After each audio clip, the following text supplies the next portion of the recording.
Bienvenue dans cette vidéo. Aujourd'hui, on s'attaque à un concept de développement personnel, j'ai nommé l'accueil. Il faut être dans l'accueil. On l'entend partout, à tour de bras. Alors moi, clairement, j'ai un problème avec cette contagion de l'accueil et je veux qu'on s'en parle. J'accueille, c'est une expression que j'entends de plus en plus autour de moi de la part de personnes qui vivent des circonstances compliquées, des choses qui leur déplaisent, qui vivent une émotion forte. Beaucoup me disent « non, mais j'accueille » ou alors « il faut que j'accueille ». J'ai du mal avec ce mot, alors j'ai rien contre lui, hein, c'est pas une démarche, c'est pas un combat personnel, mais j'ai le sentiment qu'on l'utilise à toutes les sauces, à tour de bras, sans même comprendre ce qu'il veut dire et surtout sans savoir l'appliquer.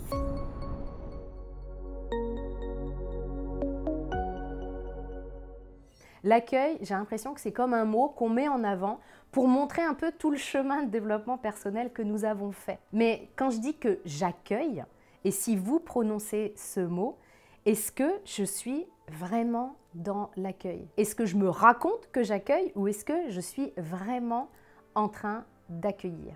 Et moi, ce que j'ai pu voir depuis plusieurs mois maintenant que j'entends de plus en plus ce mot, c'est que la plupart des personnes qui me disent être dans l'accueil, elles ne le sont pas en fait. Je vais prendre l'exemple d'une de mes clientes du programme Éveil pour illustrer mes propos. Cette cliente, elle a bien compris le concept de l'accueil. Et ce qui se passe en fait pour elle, c'est que la nuit, elle se réveille à une heure où franchement, elle n'a pas envie de se réveiller. Donc elle voudrait dormir, mais elle a les yeux grands ouverts et elle n'arrive pas à se rendormir. Et ce qu'elle m'explique en appel de groupe, parce qu'elle me pose cette question-là, ça la pénalise, hein, parce qu'évidemment que quand on dort mal, les journées ne sont pas les mêmes. Donc elle arrive avec cette problématique en appel de groupe et elle m'explique la situation en mode j'arrive pas à me rendormir en fait. Donc elle me dit j'accueille, hein, mais ça m'énerve en fait parce que j'arrive pas à me rendormir. Et je vois bien, même dans son corps, qu'il y a une crispation en fait, il y a de l'agacement. Mais si je suis dans la crispation, si je suis dans l'agacement, je ne suis pas en train d'accueillir. Si j'accueille le fait que, de toute évidence, mon corps n'a plus envie de dormir ou ma tête s'embarque tellement qu'elle n'a plus envie de dormir, si vraiment je suis dans l'accueil, je ne suis pas dans la résistance. Je ne peux pas être dans les deux. Pour moi, justement, accueillir, c'est l'inverse de résister. Ça veut dire que si j'accueille, je n'accueille pas à moitié. Sinon, je n'accueille pas du tout. Donc, il n'y a pas trop d'intermédiaires finalement dans l'accueil. Donc, j'accueille tout, y compris l'inconfort, y compris les émotions, y compris le fait que sans doute ça bouleverse mes plans. Comme pour ma cliente, sans doute qu'elle avait prévu de se lever à 7h ou à 8h, puis qu'à 4h du mat, elle a les yeux grands ouverts. Ça perturbe le plan, c'est pas ce que j'avais prévu. Mais si j'accueille vraiment.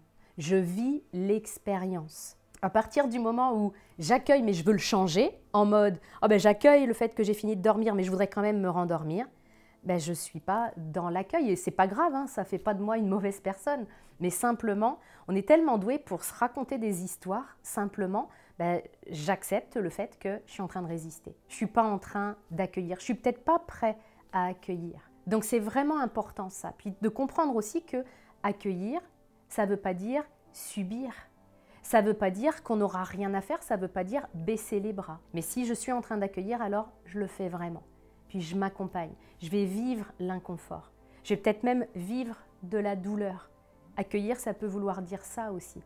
Ça peut vouloir dire, je vais accepter et accueillir le fait que là, ça me gave. En fait, j'ai ces émotions-là qui sont à l'intérieur de moi. Mais au moins, je ne suis pas en train de me raconter que je suis complètement OK avec ce qui se passe, alors que de toute évidence, mon corps ne l'est pas. Si on voulait faire un parallèle, c'est exactement comme quand on accueille quelqu'un chez nous, quoi. On ne le laisse pas dehors ou on n'ouvre pas la porte à moitié en lui disant tu peux rentrer un pied mais pas l'autre. Ça s'appelle pas de l'accueil en fait. Donc si tu l'accueilles vraiment. Eh bien c'est pareil avec les expériences de notre vie.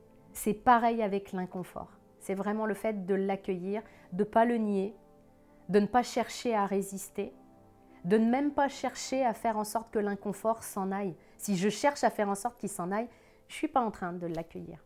Donc quand tu accueilles, tu fais comme avec quelqu'un qui vient chez toi. Quand on accueille, on accueille. Les claques dans la face et les coups durs, on en a tous. J'en ai moi aussi. Et une chose est sûre, c'est que tout ce à quoi on résiste, ça persiste. Donc il y a un temps pour tout en fait. Il y a un temps pour accueillir justement l'expérience. Parce que c'est juste ouvrir les yeux sur le fait qu'il n'y a pas d'autre réalité. Il y a plein de choses dont on se serait bien passé dans notre vie. Je peux parler de la mort de mon père par exemple. Bien sûr que je me serais bien passée de ça. Et si c'était à refaire, j'aimerais peut-être changer les choses. Mais je n'ai pas ces moyens-là. La seule chose que nous puissions faire, c'est d'accueillir le fait qu'il n'y a pas d'autre réalité sur cet instant. Puis d'accueillir les émotions, de les vivre vraiment, sans même dans un premier temps chercher à résister et à faire en sorte qu'elles s'en aillent. Résister à nos émotions, c'est le meilleur moyen pour qu'elles durent. Puis on sait aujourd'hui que nos émotions peuvent avoir un impact sur notre santé. Donc c'est tellement important de sortir des concepts, en tout cas pour le développement personnel. C'est ça qui me tient à cœur quand on travaille ensemble, c'est ça qui me tient à cœur dans mon programme Éveil notamment. C'est vraiment d'arrêter de fonctionner avec des concepts en mode « il faut que j'ai confiance en moi, il faut que je lâche prise, il faut que j'accueille ». Mais si je ne sais pas ce que ça veut dire, comment je vais l'implanter concrètement dans mon quotidien? Si je ne sais pas comment le mettre dans mon quotidien, je ne vais pas le mettre. Donc je vais devenir une intellectuelle du développement personnel, mais ce n'est pas ça qui va changer ma vie en fait. Moi, ce que je vous dis souvent quand on travaille ensemble, c'est que le fait que vous deveniez des intellectuels du développement personnel, ça ne m'intéresse pas. Ça nous fait juste une belle jambe, ça. Ça me permet de pouvoir briller encore une fois dans peut-être des soirées mondaines en disant « oh oui, je suis dans l'accueil », mais si je ne le suis pas vraiment dans mon quotidien, à un moment donné, je ne peux pas me mentir à moi-même en fait. Donc moi, ce qui m'intéresse, c'est qu'on aille vraiment dans l'aspect pratique des choses, pas dans la théorie.